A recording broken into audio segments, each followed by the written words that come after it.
Dick, you've been very entrepreneurial in your business over the years with 50 books in publication and many workshops, etc. If you were actively building a career practice now, what activities would you focus on? Well, I love to train other counselors. I love to, because the payoff is much greater than when you just work with individuals. You have a chance to influence countless number of people that come through the counselor's hands over the years if you just train one counselor. So I like that a lot. I like to train professionals and help them to be even better than they have been in what they're doing.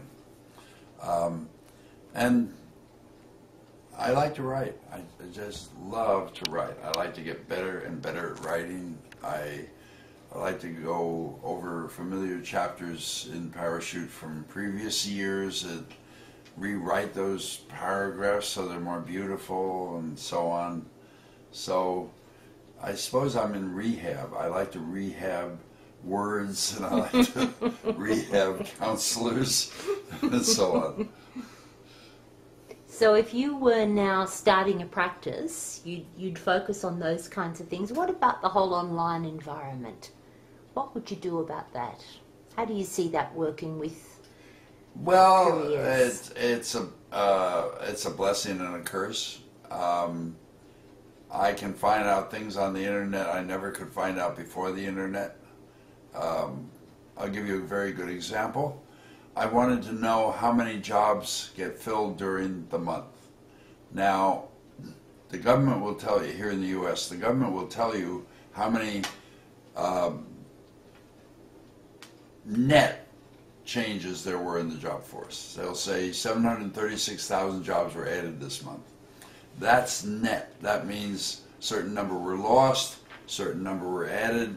The net is 736. My curiosity was, what happens in between the 30-day period that they do those samplings? And I found out, one day I was looking on the internet and it said, oh, we're going to hold a press conference tomorrow when we release the unemployment figures. And you can ask any question you want. So I said, okay.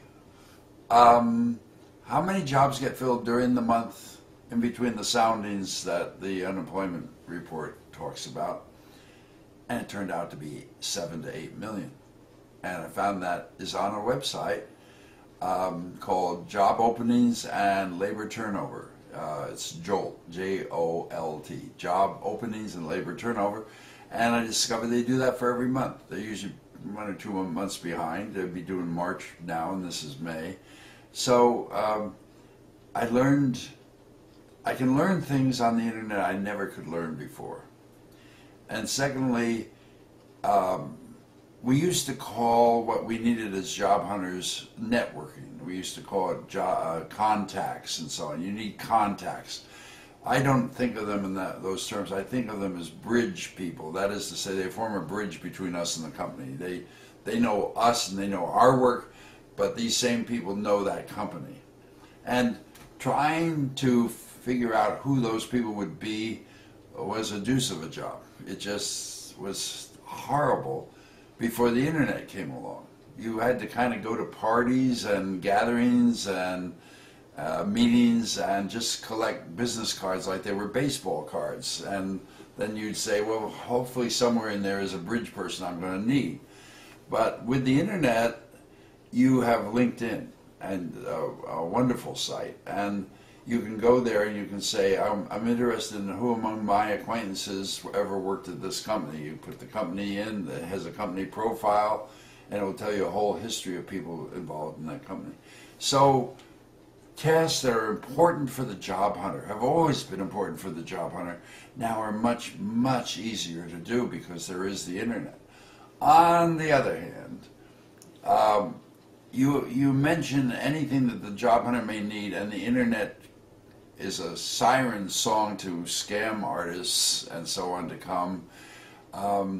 They have, in the state of Florida alone, caught something like 950,000 fraudulent filings for income tax refunds last year, and about 1 million whatever went through, because identity theft is so easy. You find out somebody's social security number, their name, and age, and bingo, you can use it for all kinds of fraudulent transactions and so on. So the internet is dangerous if people don't take seriously that they are putting themselves in jeopardy whenever they go on the internet.